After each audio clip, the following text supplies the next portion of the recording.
Adhyay 11. Arjun said, "The compassionate words with which you have instructed me in the secret and most exalted knowledge have dispelled my ignorance. For I have learnt from you, O the lotus-eyed, not only a detailed account of the origin and dissolution of beings, but also of your imperishable glory. You are, O Lord, what you have told me, but I wish, O Supreme Being, to have a direct vision of your form in all its divine magnificence.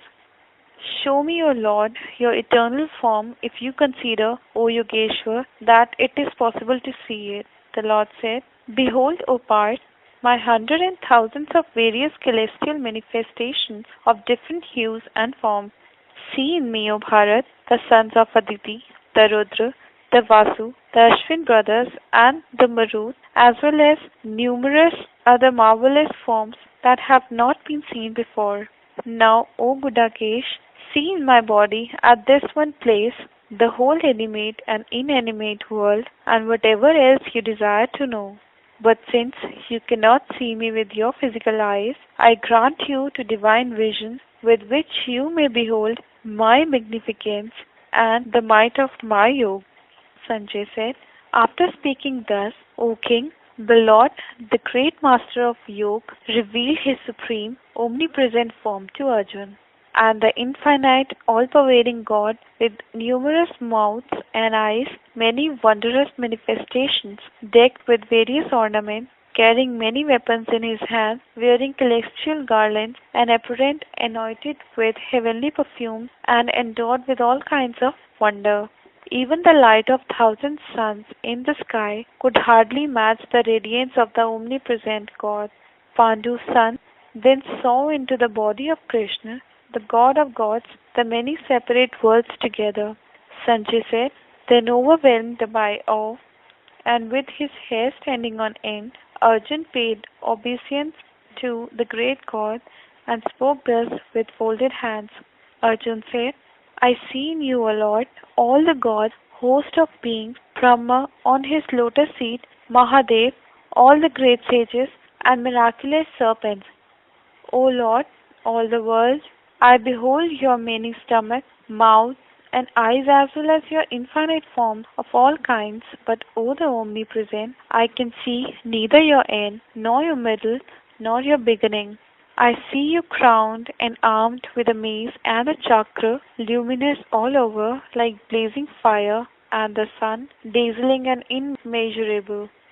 I believe that you are Akshar, the imperishable God, who is worthy of being known, the supreme goal of the self, the great heaven of the world, keeper of eternal dharma, and the universal supreme spirit. I see you without beginning, end or middle, possessed of boundless might, innumerable hands, eye like the sun and the moon, and a face as bright as fire, lightening up with world with your radiance. And O Supreme Being, the whole space between the heaven and earth is filled up by you, and the three worlds are trembling with fear at the sight of your divine but terrible form. Multitudes of gods are dissolving in you, while a host of them are fearfully extolling your name and glories with folded hands and repeatedly pronouncing benediction. Hosts of all great sages and men of attainment are singing sublime hymns in your praise. The Rudra, son of Aditi, Vasu, Sandhya, 8 sons of Vishwa, Ashwin, Marut, Agni, and the hosts of Gandharv, Yaksh, demons, and men of achievement, all are looking up to you with marvel, looking at your colossus form with its many mouths and eyes, hands, thighs, and feet, stomach, and dreadful tusks over the mighty arm. All beings are struck with terror, and so am I. When I look at your enormous, dazzling form that reaches right up to the sky with its numerous manifestations, wide open mouth, and huge glowing eyes, O Vishnu, my inmost soul trembles in fear. I am bereft of courage and peace of mind, since I have lost my sense of direction and joy by beholding your faces with their frightening tusks and flaming like the great conflagration that is believed to consume the world in the event of doom. I entreat you, O God of God, to be merciful and the pacified.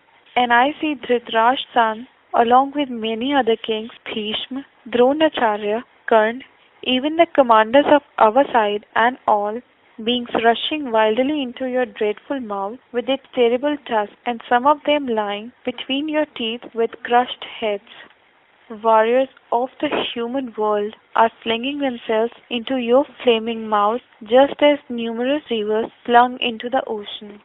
They cast themselves into your mouth for their destruction, just as flying insects fling themselves into the flame, devouring all the worlds with your flaming mouth and licking your lips. Your intense luster is consuming the whole world by filling it with its radiance. So I am ignorant of your nature, O primal being, and wish to know its reality. I pay my humble obeisance and pray you, O supreme God, to tell me who you are in this terrible form. The Lord said, I am the Almighty Time, now inclined to and engaged in the destructions of worlds, and warriors of the opposing armies are going to die even without your killing them. So you should get up and earn, own, and enjoy a thriving and affluent kingdom by vanquishing your enemies, because these warriors have already been killed by me, and you, O Arjun, have to be just the nominal agent of their destruction. Destroy without any fear Dronacharya, Bhishma, Jayadratha, Karna, and many other warriors who have already been killed by me, and fight, because you will doubtlessly vanquish your foes. Sanjay said, trembling with fear at hearing these words of Keshav and overwhelmed by feelings, Arjuna spoke to Krishna with folded hands and reverent humbleness. Arjun said, it is but right, O Rishikesh, that men rejoice in singing praises of your name and glory. They men flee helter-skelter out of fear of your glory, and accomplished sages bow to you in reverence. What else can they do, O great soul, besides paying homage to you, when you are, O God of gods and primal energy of the universe, the imperishable Supreme Spirit, who is beyond all beings and the non-being. You, O Infinite, are the primal God, eternal Spirit, the ultimate heaven of the world, seer, worthy of realization, supreme goal, and the all-pervading. As you are the wind, the God of death, fire, rain, God, the moon, the Lord of all the creations, and even the primal root of Brahma, I bow before you a thousands of times and even more, since you possess, O the imperishable and almighty, infinite prowess, and are the God who is omnipresent. You are honored every time. I seek your forgiveness, O the infinite, for all the indiscreet words I might have spoken to you, for taking the undue liberty of the addressing you as Krishna and Yadav, for any disrespect I might have inadvertently shown you in the course of frivolous dalliance or repose, or while eating meals, O Achyut, or while we were together alone or with others, out of my feeling that you are my intimate friend, and because of carelessness arising from my ignorance of your true magnificence.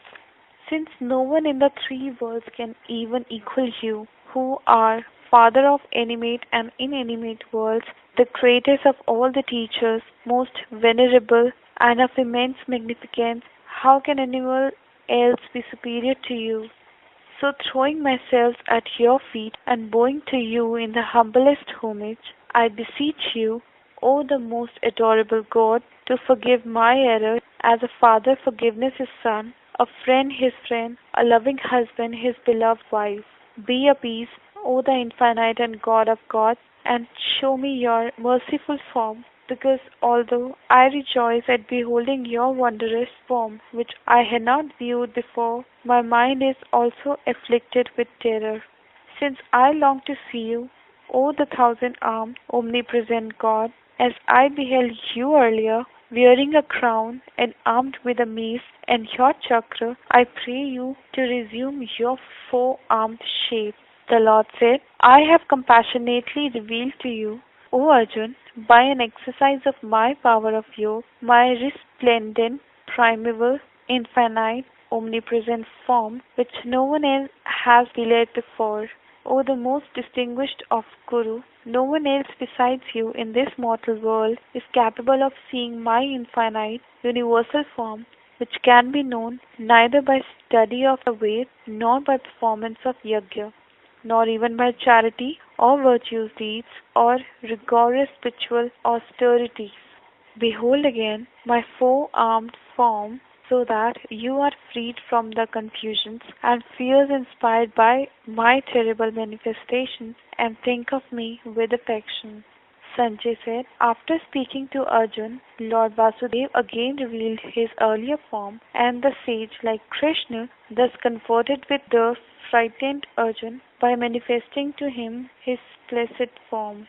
Arjun said, O Janardhan, I have regained my composure and tranquillity by seeing this your most benevolent human form. The Lord said, this form of mine which you have seen is the most rare because even God ever pined for a view of it. My four-armed form which you have seen is beyond knowing by either study of the Ved or by penance or by charity, and not even by munificence or performance of yajna. O Arjun, a man of great penance, a worshipper can know this form of mind directly, acquire its essence, and even become one with it by a total and unsavouring dedication. This man, O Arjun, who acts only for my sake, rests on and is dedicated to me alone, in complete detachment and freedom from lies towards all beings, knows and attains to me.